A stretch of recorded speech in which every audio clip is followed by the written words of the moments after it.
Hello students, welcome to the SH tutorials.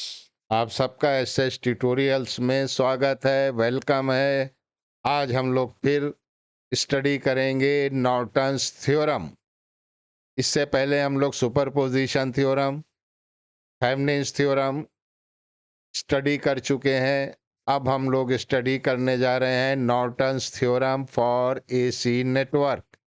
तो आप सबसे रिक्वेस्ट है, अगर आप लोग नए हैं तो चैनल को सब्सक्राइब कीजिए। वीडियो पसंद आए तो लाइक और शेयर करना ना भूलिएगा। चलिए शुरू करते हैं नॉर्टन्स थ्योरम। जैसा कि पहले थेवेनिन्स थ्योरम में हम लोगों ने स्टडी किया था कि एक कोई भी लीनियर नेटवर्क है जिसमें डिपेंडेंट इंडिपेंडेंट सोर्सेज हैं, उसमें पैसिव एलिमेंट्स हैं, रेजिस्टेंस, इंडक्टेंस, कैपेसिटेंस, उन सब को हम रिप्लेस कर देते हैं एक सिंगल इम्पीडेंस से, जिसको हमने कहा था थेवेनिन्स इक्विवेलेंट इम्पीडेंस। उसी को यहाँ पे हम कहेंगे Norton's equivalent impedance, Z suffix N। ठीक है। वहां थेवेनिन्स थ्योरम में हम लोग क्या करते थे कि जिस ब्रांच में हमें करंट कैलकुलेट करना होता था, उस ब्रांच को टेम्परेरी रिमूव कर देते थे और उन टर्मिनल्स का नाम लिख देते थे ए और बी। इसमें क्या करना है, उन टर्मिनल्स को शॉर्ट कर देना है। वहां टर्मिनल्स को ओपन रखते थे, यहाँ टर्मिनल्स को शॉर्ट कर देना है। बाकी चीजें सब वैसे ही हैं। Independent current source open circuit होगा, independent voltage source short circuit करेंगे, और डिपेंडेंट सोर्सेस को हम बिल्कुल भी टच नहीं करेंगे। वो सर्किट में एज इट इज लगा रहेगा, चाहे हम कोई भी कैलकुलेशन करें। तो चलिए शुरू करते हैं एक एग्जाम्पल से। ये बीटीएच देख रहे हैं आप, लेफ्ट हैंड साइड में थेवेनिन्स इक्विवेलेंट इम्पीडेंस है, राइट साइड में नॉर्टन्स इक्विवेलेंट इम्पीडेंस है। दोनों डुअल हैं। ये क्वेश्चन आ जाता है ऑब्जेक्टिव टाइप में। तो आप देख पा रहे हैं कि इसमें थेवेनिन्स इक्विवेलेंट वोल्टेज सोर्स के सीरीज में थेवेनिन्स इक्विवेलेंट इम्पीडेंस लगा है, जबकि नॉर्टन्स इक्विवेलेंट सर्किट में करंट सोर्स है और उसके पैरेलल में थेवेनिन्स इक्विवेलेंट या नॉर्टन्स इक्विवेलेंट इम्पीडेंस कनेक्ट है पैरेलल में। स्टेप वही है, पहला स्टेप तो बिल्कुल सेम है। जैसे आपने थेवेनिन्स इक्विवेलेंट इम्पीडेंस निकाला था, ऐसे ही नॉर्टन्स इक्विवेलेंट इम्पीडेंस निकालेंगे। उस स्टेप में कोई भी फर्क नहीं आएगा। लेकिन अगले स्टेप में हम लोग क्या करेंगे, उन टर्मिनल्स को शॉर्ट कर देंगे और उसमें जो करंट फ्लो हो रहा है वो कहलाएगा नॉर्टन्स इक्विवेलेंट करंट, और उस नॉर्टन्स इक्विवेलेंट करंट को हम लोग कैलकुलेट करेंगे। फिर करंट डिवाइडर रूल अप्लाई करके लोड रेजिस्टेंस में करंट कैलकुलेट कर लेंगे, और जब करंट आ जाएगा तो हम वोल्टेज भी कैलकुलेट कर सकते हैं। तो चलिए नॉर्टन्स थ्योरम को किसी एग्जाम्पल के थ्रू समझा जाए। ये एक एग्जाम्पल आपके सामने है। तो देखिए, पहला स्टेप तो सेम है कि आप क्या करेंगे, ए बी टर्मिनल के अक्रॉस जो लोड इम्पीडेंस लगा है उसको हटा देंगे और वोल्टेज सोर्स को शॉर्ट कर देंगे और कैलकुलेट कर लेंगे नॉर्टन्स इक्विवेलेंट इम्पीडेंस। तो आप यहाँ पे देख पा रहे हैं कि जब हम इसको ए और बी के अक्रॉस लोड हटा दिया और वोल्टेज सोर्स को शॉर्ट कर दिया, तो आपके सामने कुछ सर्किट इस तरह का हो जाएगा, जिसमें आप बहुत आसानी से देख पा रहे हैं कि J80 और -J60 ये दोनों सीरीज में हैं।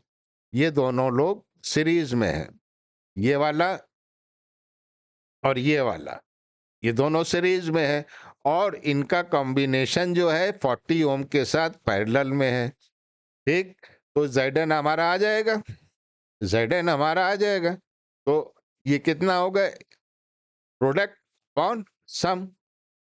तो 80 और -J60 ये सीरीज में है, तो ये आ गया 40 ओम प्रोडक्ट, यानी यहाँ पे मल्टीप्लाई हो रहा है और नीचे सबका सम आ जाएगा। अब इसको जो है हमने कैलकुलेटर की हेल्प से कैलकुलेट किया तो हमारा ZN हमारी वैल्यू ये आ रही है पोलर फॉर्म में 17.88 एंगल 63.43। तो अगर आपको जे नोटेशन नहीं आता है तो आप हमारा लेक्चर ज़रूर सुनिएगा। हम पहले एक वीडियो इसी के ऊपर बना चुके हैं जिसका लिंक डिस्क्रिप्शन बॉक्स में दिया है, आप उस पर क्लिक करिए और जे नोटेशन वाला वीडियो देख लीजिए। लेकिन हमें उम्मीद है कि आप लोग जे नोटेशन के बारे में जानते होंगे और इसको कैलकुलेटर की हेल्प से सिंप्लीफाई करना भी आपको मालूम होगा। अगर नहीं मालूम है तो कैलकुलेटर से कैलकुलेट करना सीख जाइए, ये बहुत ज़रूरी है। तो एक फर्स्ट स्टेप हमारा आ गया कि ये नॉर्टन्स इक्विवेलेंट इम्पीडेंस आ गया। अब हम क्या करेंगे, वोल्टेज सोर्स को रिकनेक्ट करेंगे और टर्मिनल्स को शॉर्ट करेंगे। यहाँ पे देखिए वोल्टेज सोर्स हमने कनेक्ट कर दिया और ए और बी टर्मिनल्स को, ये ए है और ये टर्मिनल बी है, इसको हमने शॉर्ट कर दिया। इसमें जो करंट फ्लो हो रहा है वो कहलाएगा नॉर्टन्स इक्विवेलेंट करंट। तो जब हमने इसको शॉर्ट कर दिया तो 40 ओम वाले में कोई करंट फ्लो नहीं करेगा क्योंकि ये दोनों शॉर्ट सर्किट किया हुआ है रेजिस्टेंस के अक्रॉस। अब क्या करेंगे, अब आप करंट कैलकुलेट करेंगे तो IN की वैल्यू क्या होगी, वोल्टेज ओम्स लॉ लगा लिए, वोल्टेज अपॉन टोटल इम्पीडेंस। तो टोटल इम्पीडेंस क्या होगा, J80 माइनस J60, दोनों का सम होगा। और वोल्टेज क्या है 20 एंगल 0 डिग्री। तो यहाँ से हमने IN कैलकुलेट कर लिया, ये भी पोलर फॉर्म में वाई वैल्यू आ गई 1 एंगल माइनस 90 डिग्री।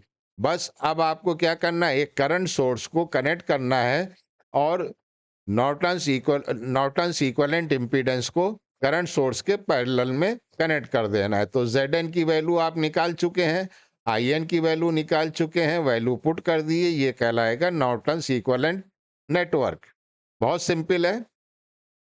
आइए अब एक डिपेंडेंट सोर्स भी कनेक्ट करके देख लें एक सर्किट में। तो अब ये कह रहा है कि find the Norton circuit of the network shown in figure. अब आप इसमें देखिए कि इंडिपेंडेंट वोल्टेज सोर्स है ये वाला 5 वोल्ट का, इंडिपेंडेंट करंट सोर्स है 3 एम्पियर का, और डिपेंडेंट सोर्स है ये। तो ये कौन सा सोर्स है, वोल्टेज डिपेंडेंट वोल्टेज सोर्स, क्योंकि ये V0 जो है वोल्टेज है। तो कहाँ पे ये एग्जिस्ट कर रहा है सर्किट में, 3 ओम के अक्रॉस ये वाला। तो इसको हम कहेंगे वोल्टेज डिपेंडेंट वोल्टेज सोर्स। तो अब आपके पास दो इंडिपेंडेंट सोर्स है और एक डिपेंडेंट सोर्स है, इसको कैसे सॉल्व किया जाए। तो आपने क्या करा कि टर्मिनल्स को पहले ओपन कर दिया, क्योंकि हमें कैलकुलेट करना है। क्या कैलकुलेट करना है, हमें कैलकुलेट करना है कि इन टर्मिनल के अक्रॉस वोल्टेज क्या होगा और करंट क्या होगा। तो आपने सबसे पहले ये टर्मिनल, यहाँ पे जो आपको कितना दे रहा है 2 ओम का रेजिस्टेंस दे रहा है AB के अक्रॉस, इसको हटा दिया। हटा दिया तो अब सर्किट कुछ इस तरह का बन गया। अब यहाँ पे आप KVL लगा दीजिए, KVL लगाइए, AB पूरे में लगा दीजिए, A B C D E F A इसमें लगा दीजिए। तो अब क्या होगा, यहाँ से स्टार्ट कीजिए तो 5 वोल्ट, यहाँ पे वोल्टेज राइज हो रहा है प्लस V0, यहाँ वोल्टेज ड्रॉप हो रहा है -5 V0, और इसके अक्रॉस वोल्टेज हमने माना था VOC, यहाँ भी ड्रॉप हो रहा है -VOC इज इक्वल टू 0। ये इक्वेशन लिख ली,